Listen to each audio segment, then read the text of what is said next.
Good morning. This is KELOLAND On The Go with all you need to know in news and weather as you start your weekend. We also have your Boredom Busters coming up, but first, our top story. Minnesota's Bureau of Criminal Apprehension is asking for the public's help in finding 4 missing girls from Pipestone.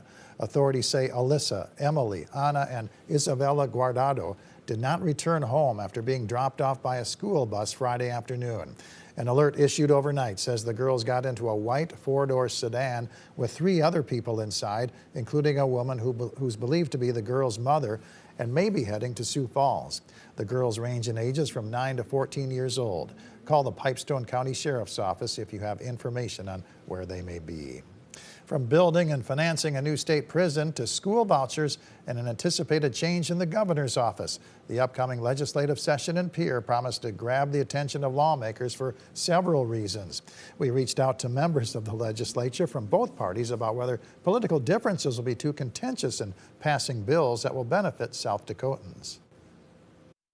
It gets aggressive when we're there, and you want to win, and the others are fighting against you. You want to, So I just hope that we don't go so far as we wreck it, and turn it into a place that others who are considering running maybe for office never want to go there. I want us to come to a solution that makes sure that we're meeting our obligations to our people and that we're taking care of issues that actually matter, because we have only 38 days to really make sure we're taking care of South Dakota. Right. The new legislative session kicks off on Tuesday. We'll have live coverage from Pierre for you on the annual State of the State address, and you can expect comprehensive coverage on air and online.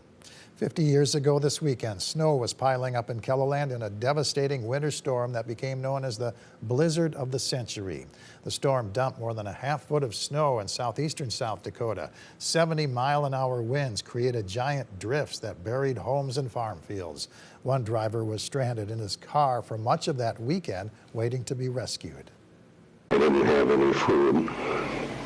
The car was frosted over on the inside, and I had a scraper, and I scraped off as much snow as I could, or frost, and I used that to quench my thirst.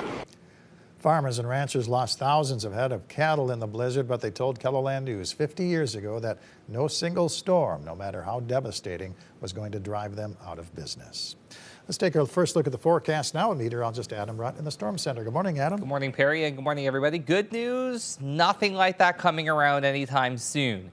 The bad news is we do have colder temperatures to talk about, considering how mild it'll be today. We're at 24 as we kick things off with a view from Falls Park, a southeast wind at 6 miles per hour, but that wind is also going to be picking up as we head into the night. We'll head on up to Aberdeen now, 24 with a south wind at 15 miles per hour from the campus of Northern State. Pierre at 30 with a west wind at 7 miles per hour. And we are still in the 30s out in Rapid City, dropping off a little bit, 37 with a north wind now at 18 miles per hour. They are on the backside of a cold front that's moving through. They were at 39 a little earlier this morning, so temperatures are going to be falling as we head through the afternoon in western South Dakota. Otherwise, 31 right now in Mobridge, 35, Faith 37, Valentine, Winter at 36, but 26 in Chamberlain, 19 in Worthington as well as Ortonville. That wind is going to be picking up, especially in western South Dakota. Sustained winds already at 20 to 30 miles per hour in portions of western and northwestern KELOLAND, with gusts of 30, 40, even near 45 miles per hour. We do have a few things to talk about in the short-term outlook, as well as the 7-day forecast. Details on that coming up. All right, thank you very much, Adam. Well, it's really winter when the outdoor ice rinks open in Sioux Falls. The rinks at all 6 locations throughout the city open for the season on Friday. Anyone can skate at no cost, and rentals are free as well. People are excited about our ice rinks. We're happy to have them open today. We're always at the whim of Mother Nature, but here we are with the cold snap. The rinks are open from 1 to 8 p.m. today and Sunday. The race and high-performance swap meet takes place today at the W.H. Line Fairgrounds in Sioux Falls. The annual winter get-together is at capacity on the sales side of things, with 350 vendors offering items ranging from car parts to tools to toys. The swap meet's promoter says it's popular among both racing fans and drivers. If they're going to change classes or move up from a smaller class to a larger class, they can, sell their guys to maybe somebody starting out. It gives them a chance to maybe get into it a little cheaper. And the vendors will be selling and swapping parts and other items from 8 a.m. to 3 p.m. in the Expo Center. Admission is $8, free for children 12 and under. AMC Collective in Sioux Falls is hosting a beaded snowflake make and take. You can drop in anytime between 11 a.m. to 2 p.m. The cost is $2 a snowflake. Great Bear Ski Valley is open for skiing and snowboarding from 9 a.m. to 9 p.m. The Tubing Hill is open from 9 a.m. to 8:30 p.m. Laser tubing takes place from 9 to 11 p.m. The Stampede hockey team takes on the Madison Capitals at the Denny Sanford Premier Center. Puck drops at 6:05. And enjoy AFC wildcard playoff action on KELOLAND TV. CBS Sports coverage begins at 2:30 Central Time with the NFL Today. That's followed by the Los Angeles Chargers at the Houston Texans at 3:30. Adam?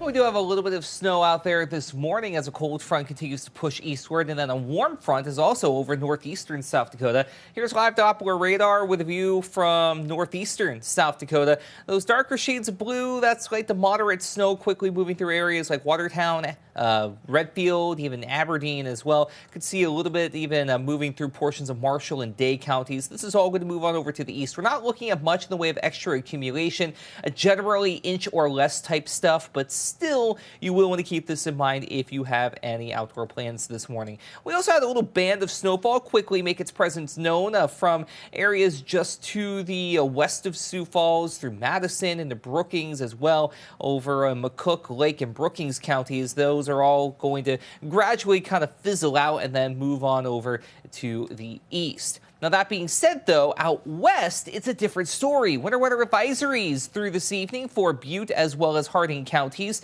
But for the I-90 corridor, that is in Meade County, that's a winter weather advisory until 5 a.m. Mountain Time Sunday, and then the winter storm warning over toward Lead, Deadwood, Spearfish, and northwestern Pennington County. That is also through Sunday afternoon, so travel is going to be discouraged as we go through the day. Also worth noting, until 8 p.m. Central, 7 p.m. Mountain Time, a wind advisory is in place in Tan, and also for the southwestern corner of Fall River County. Please keep that in mind as well, as gusts may reach and exceed 50 miles per hour. So there is our parent system continuing to move on through. The low is up in North Dakota. There's our cold front. The backside of that, we're starting to cool off a little bit after morning temperatures towed the line of 40. There's our warm front acting as a focal point for those scattered snow showers moving to the east and southeast, and then kind of in between, a little bit of something now and again, but overall, we're not looking at much. I can't stress that enough. Still, though, like I mentioned earlier when we were looking at live Doppler radar, if you do run into some snow, we're looking at inch or less type stuff, but it'll still be enough to make some of those roads out there a little slick. So exercise caution. By Sunday, we do have falling temperatures in southeastern KELOLAND especially. I think highs for the day tomorrow are going to be achieved early, with falling temperatures through the afternoon. Daytime highs will be likely in the teens. And then it is going to get cold as we head into Monday and Tuesday, as the warmth we have today is going to be ushered out pretty quickly. But also as quickly as this cold gets in, watch what happens as we go into the second half of the week. More warmth comes back into the picture. We're talking about 30s. And again, 40s not out of the question as we head toward Thursday and to a lesser extent Friday, before we head right back to where we were and get cold again headed into the start of not this upcoming next week, but the week after next. You'll get that when we get to the 7-day forecast. But today, again, 30s to near 40, windy out west, a few snow showers to the east in the morning, maybe a few even rain showers as we try to warm up a little bit more if some moisture can linger in place. But on the backside of that front, temperatures tank to the north and west into the single digits. We'll have some teens, though, to the south and east. Now, again, for the day on Sunday, especially southeastern KELOLAND, highs are going to be achieved early, like that 27, for example, in Sioux Falls. Daytime highs likely in the teens to around 20 as those temperatures will fall over the course of the day. The rest of your 7-day forecast, a little bit of everything. Cold Monday and Tuesday with sunshine. Then we're back in the 30s and 40s for the second half of the week before we keep an eye on another shot of cold air for next weekend into that upcoming work and school week. For Aberdeen, some snow showers this morning and even into the evening. Then we get cold as we head into Monday and Tuesday. Highs around 10 above. Notice those overnight lows through Tuesday night, sub-zero, and by a pretty healthy margin before we rebound quite nicely for the end of next week. In Pierre, maybe a flurry or two or even a rain shower in the afternoon with a high of 38, 20 on Sunday, 16 on Monday. You're back in the 40s, though, by Wednesday and Thursday with a good amount of sunshine in place.